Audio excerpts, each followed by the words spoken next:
अस्सलाम वालेकुम my YouTube family. आज हमारे किचन में बनने जा रहे हैं शलजम गोश्त, जो कि बनाना बहुत आसान है। चलते हैं रेसिपी की तरफ।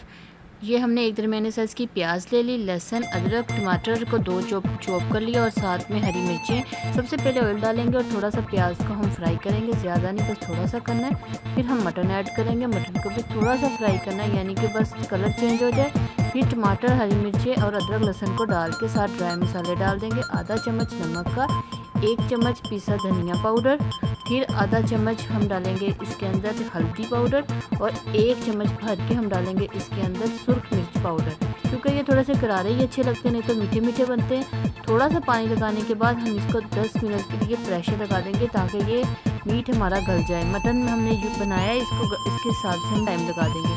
कि शलजम को मैंने ऐसे कटिंग कर लिया। अब इसकी बॉयल करने की बारी, इसको हम सेपरेट बॉयल करते हैं। शलजम के अंदर मैंने आधा चम्मच नमक, आधा चम्मच सुरख मिर्च और थोड़ी सी हल्दी और आधा चम्मच मैं इसके अंदर शुगर डालूंगी, ताकि ये जैसे हमारी अम्मियाँ कहती कि खारे ना बने, ये ऐसे कर देंगे। और अब ज़ीरा पाउडर डाल के उधर मैंने मटन को भूनना शुरू कर दिया और ये शलजम को मैंने मैश कर लिया। इसको हम दही डाल के अच्छे से भूनेंगे। दही डालने की वजह यह है कि इसका जायका बिल्कुल डिफरेंट बनता है, रेगुलर शलजम वाला टेस्ट नहीं आता।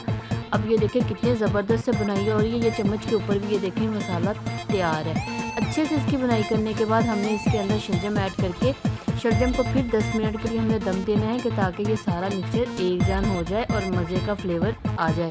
इसके ऊपर धनिया, थोड़ा सा गरम मसाला और हरी मिर्च डाल के मैंने दम दिया। गरम मसाला पहले नहीं डालेंगे क्योंकि इससे हमारा सालन ब्लैक हो सकता है। ये देखिए मैंने पराठा भी साथ बना लिया। मेरी बेटी की डिमांड थी कि मैंने शलजम के साथ मम्मा पराठा ही खाना है।